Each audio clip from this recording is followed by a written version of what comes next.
Every day, you lie to yourself.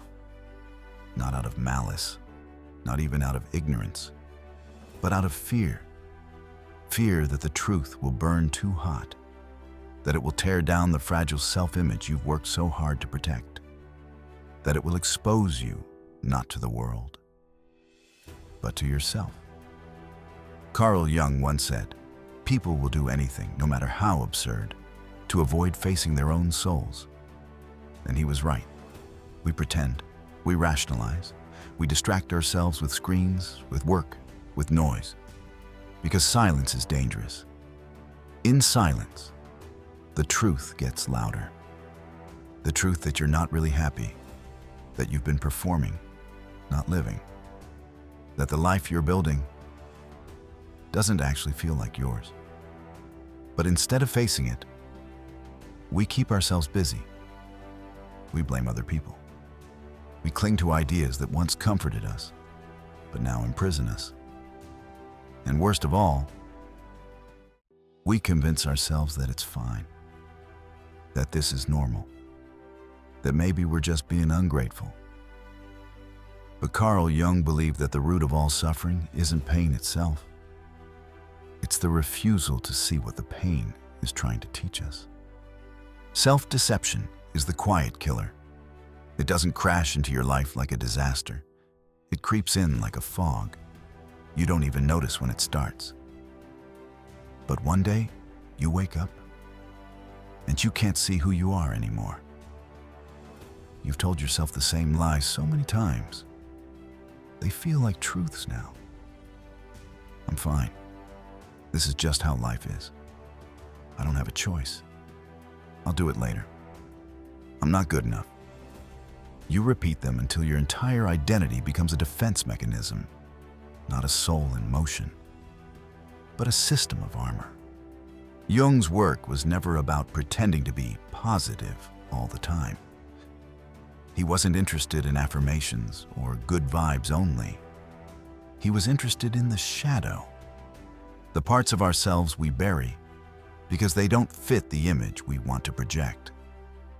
But here's the paradox. Everything you're seeking, peace, freedom, power, love, is buried underneath the parts of yourself you've disowned. Your anger, your jealousy, your insecurity, your fear, your guilt. They don't go away just because you ignore them. They fester. They leak out sideways.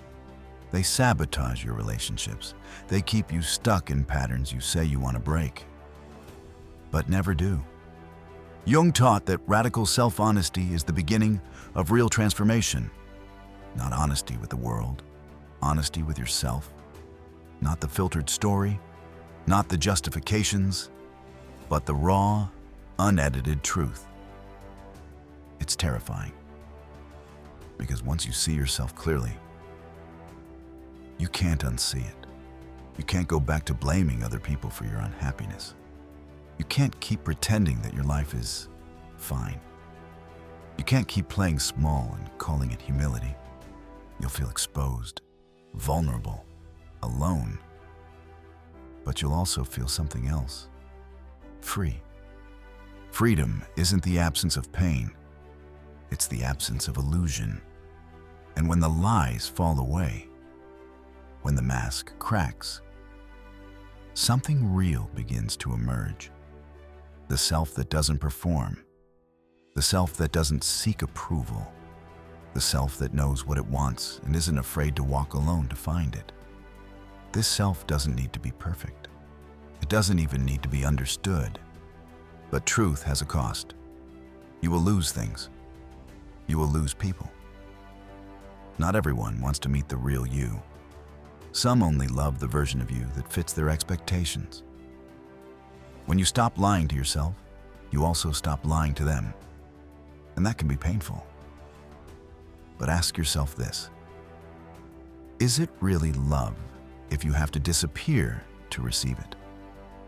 Is it really success if it costs you your soul?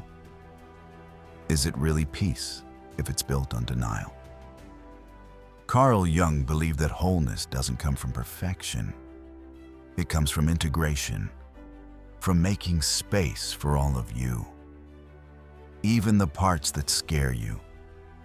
Even the parts that make others uncomfortable. When you stop running from yourself, you begin to feel something ancient, something real, a kind of inner stillness, a quiet power, the kind that doesn't shout or seek validation, the kind that simply is. And from that place, you begin to live, not perform. You begin to choose, not react. You begin to be, not just survive. So ask yourself right now, what truth have you been avoiding? What part of you have you locked away? And more importantly, what would happen if you stopped lying and finally set that part of you free? If this made you pause, if you're drawn to deeper truths and quiet strength, then you're in the right place. Like, subscribe, and keep exploring with us. See you in the next one.